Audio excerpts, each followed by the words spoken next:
ఇంకా విచిత్రం, నాకు ఇంకా గమ్మత్ అనిపించింది ఆయన. అధ్యక్ష ఆయన ఏమైనా స్వాతంత్రోద్యమం చేసి జైలుకు పోయింది అధ్యక్ష? ఏం చేసిపోయింది అధ్యక్ష జైలుకి? ఆయన ఏదో పెద్ద సానుభూతి. మేము పోలేదా జైలుకి? వరంగల్ జైలుకి నేను కూడా పోయిన తెలంగాణ ఉద్యమంలో. ఎస్ ఉన్నాం, అక్కడ బరాబర్ ఉన్నాం. మీరెందుకు పోయినరంటే నేను అడుగుతున్నా ఈరోజు. ఎస్ మీ ఇంటికి ఇవ్వాలని జూబ్లీ హిల్స్ ప్యాలెస్ మీదకి ప్రైవేట్ డ్రోన్ పంపితే ఊకుంటావా?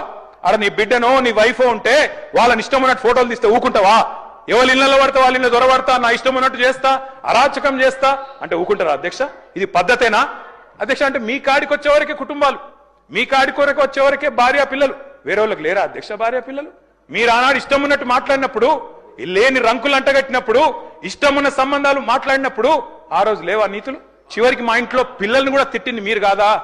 ఆనాడు మా ఇంట్లో చిన్న చిన్న పిల్లల్ని పట్టుకొని, మైనర్ పిల్లల్ని పట్టుకొని బూతులు మాట్లాడింది మీరు కాదా? మీరేదో పెద్ద సానుభూతి కోసం మాట్లాడితే ఏం పని చేసిపోయినా మీరు జైలు. అయినా నేను అడుగుతున్నా ముఖ్యమంత్రి గారు, నేను అడుగుతున్నా అధ్యక్ష, జైలుకి ఎవరు పంపుతారు అధ్యక్ష? ప్రభుత్వాలు పంపుతాయా? కోర్టులు పంపుతాయి. కోర్టులో మీరు ఛాలెంజ్ చేసినారు, నన్ను రిమాండ్కి పంపొద్దు అని మీ లాయర్లు అడిగినారు. కోర్టు కాదు మీరు జైలుకే పోవాలని చెప్పింది. మేమేం చేస్తాం దానికి? రిమాండ్కు పంపేది మేం కాదు సార్, మీరు కాదు. ముఖ్యమంత్రి గారు హుంకరిస్తున్నారు. నేను అనుకుంటే అక్కడ ఎవరు మిగిలరు. నువ్వు ఏమనుకున్నా ఏం ఫరకు పడదు, నువ్వు ఏం చేసుకున్నా ఏం ఫరకు పడదు. నువ్వు అనుకుంటున్నావేమో పదవి శాశ్వతం, అధికారం శాశ్వతం. ఏది శాశ్వతం కాదు అధ్యక్ష. నేను కోరుతా ఉన్నా, ముఖ్యమంత్రికి అపరిమితమైన అధికారాలు ఉండవు. ముఖ్యమంత్రికి అపరిమితమైన అధికారాలు ఉండవు. ఎవరిని పడితే వారిని జైలుకు పంపే అధికారం ఉండదు, కోర్టులకు ఉంటది.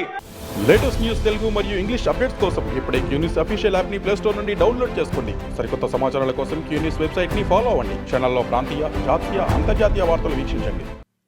లైక్ చేయండి.